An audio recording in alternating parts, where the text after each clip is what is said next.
A legal earthquake for Fox News. Fox News folded. Rupert Murdoch will pay more than $787 million to settle a defamation case over lies and conspiracy theories. The settlement coming as opening statements were about to start in court today. Dominion stating Fox admitted to telling lies, and it comes after 2 years, a mountain of smoking gun evidence emerging, showing what hosts really thought about election lives off camera against what they were put on the air. Rupert Murdoch, under oath, admitting some hosts endorsed the lies from Trump's team. Here's Dominion's lawyer right after the deal was struck. The truth matters. Lies have consequences. Over 2 years ago, a torrent of lies swept Dominion and election officials across America into an alternative universe of conspiracy theories, causing grievous harm to Dominion and the country.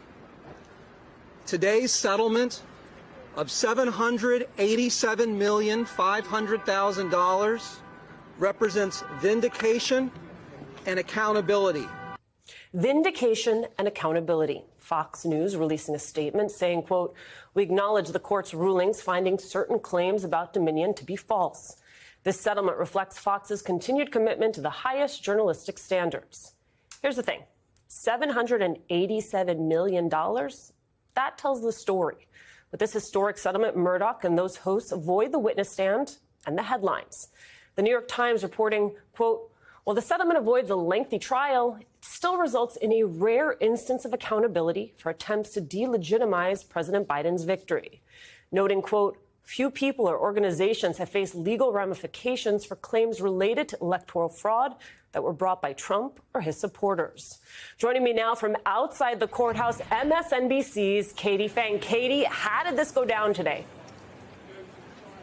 Well, we came back from that lunch recess expecting to hear opening statements, beginning with Dominion and then from Fox's lawyers. But then the clock started ticking, and it ended up being 30 minutes, an hour 30. No judge, no jury. But we did see a flurry of activity between some of the top lawyers for the Fox team as well as the Dominion team. And then the judge brought in the jury and basically announced there was a settlement. He then thanked the jurors for their time, acknowledged that they were citizens, and because they were there, that's why the case got settled. And I have to tell you, Alicia, I agree. There was a very strong jury that was selected this morning, and it was sworn in. Strong for Dominion, not so good for Fox. There was also an order that was entered this morning appointing a special master to look into all of the misconduct that was committed by Fox in the discovery process. In my opinion, those two developments that occurred this morning right before they went to that lunch break resulted in the settlement we saw today. Katie, the big question, of course, what does this mean for accountability moving forward?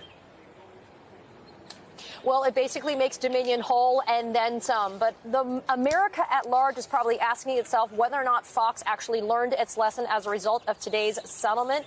In terms of whether or not American democracy actually was made whole as well, I'm going to have to say, sadly, it wasn't. But I do think this is an important first step towards accountability. We use that word a lot, Alicia. I know you and I do. But it's an important word to use in this context because not only is it a hefty bill that Fox is going to have to pay, but it also creates a roadmap for future litigation from Smartmatic, Abby Grossberg, as well as some other shareholder derivative lawsuits. MSNBC's Katie Phang live for us outside the courthouse in Wilmington, Delaware. Katie, thank you for getting us started. I want to bring in former Watergate prosecutor Nick Ackerman, former federal prosecutor Renato Mariotti, and Leah Littman, University of Michigan law professor and co-host of one of my favorite podcasts, Strict Scrutiny. It is good to see you all. Nick, let's start with you since you're with me in studio. Your reaction, were you surprised to this? I'm surprised, but this is a great win for the public. I disagree with Katie to the extent this actually does really cast a death knell on the alternate facts and the spewing of lies by Fox News. And this has happened even before the trial started, because what people realize, I've done a number of libel cases and defamation cases, and the insurance companies play a major role in this, because the only way that you can keep operating is to get insurance for this. And I can guarantee you that the underwriters for Fox's insurance have been all over them. I mean, you can see what has happened just in the last few months, where they no longer let Donald Trump come on live and just talk. They take it by tape so they can splice out the parts that might be lies. So I think this was a major win for the public. I think this is a major death knell for alternate facts and for lying in our politics. I think that an organization like Fox is going to clean up its act, and others are going to follow suit because they're going to realize that they're going to pay the price. And what's really interesting here is this was not done by the government. This was not done by a government agency. It wasn't like the SEC came in or the Federal Trade Commission. This was a private lawsuit brought by private litigants who had been damaged in the marketplace by these lies that were being spewed by Fox. They had to pick a boogeyman here, somebody to blame this all on so that they could somehow explain that the election was rigged. And the way they did it was by picking on Dominion. But in this instance, they picked on the wrong guy because these people came back fighting hard, and it made all the difference. Renato, I wonder if you were surprised by the number and how you think they arrived at that number. I am surprised. I think it's a very significant settlement. And I think the way that they arrived at it is that there was some definite negotiation that went on. And I actually think this bakes in the potential punitive damages case. You know, if you look at the actual value of Dominion, if you look at the amount of profits that were coming in, you would not arrive at this sum. I mean, there's no question that people who are hoping that this would transform, this would save us all, right? I don't think that happened. But for the Dominion investors, they made a fortune off of this. And I think part of the reason why is because there was a fear on Fox's end of punitive damages. You know, Katie mentioned a moment ago some potential special master looking at discovery issues. But I think there's also potential that the jury was going to award some measure of punitive damages. So I think it's a very significant message. I'm not quite as bullish as Nick is on its impact on Fox. But I do think it definitely sends a message. And ultimately, at the end of the day, corporations do react to costs. They do react to incentives and disincentives that are placed on them. And I do agree with Nick that this does provide a strong disincentive for Fox in the future. It will have some impact there. Leah, I want you to take a listen to what Dominion's CEO said today outside the courthouse. Fox has admitted to telling lies about Dominion that caused enormous damage to my company, our employees, and the customers that we serve. Nothing can ever make up for that. There's that piece, Leah. I want you to weigh in on that, and then also the damage that has been done to our democracy. So two aspects. One is I think it's slightly overstated to say that Fox acknowledged the lies. All Fox did is acknowledge the court's finding that their statements were false. And I think that people want the kind of accountability that Fox admitting that the big lie was just that, a lie, would have offered. And it's not clear that that's going to come. Now, that being said, right, what this lawsuit and the settlement does is actually give some accountability and compensation to Dominion. But Dominion was just one of the entities that was harmed by entities like Fox fueling the big lie. You know, in addition to employees of the company and, you know, the people who invest in the company, the country more broadly was injured, including election workers, you know, who were singled out by former President Trump, as well as commentators.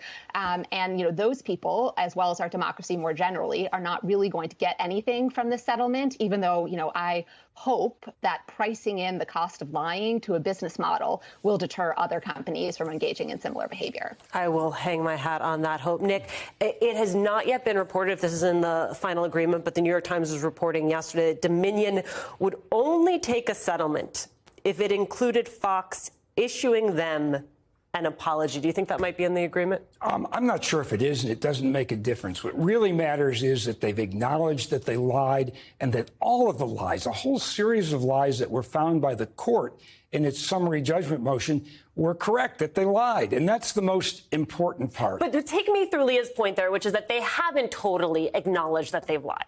But they have. They've admitted that what's there is lied. They were lies. They have basically acknowledged that what the judge found, which is everything that Dominion had alleged, is a lie. And the reason that's important is because right now they're doing business in 28 states plus Puerto Rico.